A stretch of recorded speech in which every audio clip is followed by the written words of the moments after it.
Steel transition molding really simplifies projects with 5 profiles and acoustical flange options ready to accept both widths of grid systems. Transition molding eliminates vertical framing, rips of drywall, corner beam and acoustical angle, which saves dollars. Transition molding will replace corner bead and wall angle while eliminating vertical framing and return drywall in 4 easy steps. Step 1. Finish off your drywall grid cross tees or main runners with 12-foot cam utility angle.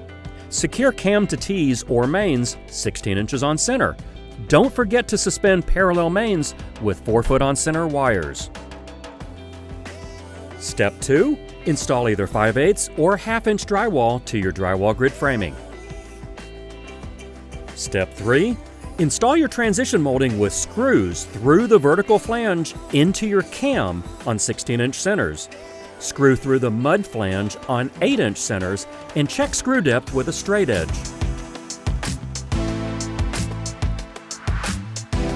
Step 4. Mesh tape helps to ensure a crack-free transition point. Flush transitions are available with factory-applied masking film.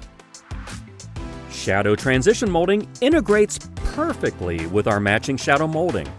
Finally, transition mold speeds up the schedule of your job. Here, all grid and shadow transition molding is up before the drywall is even finished. This happens often.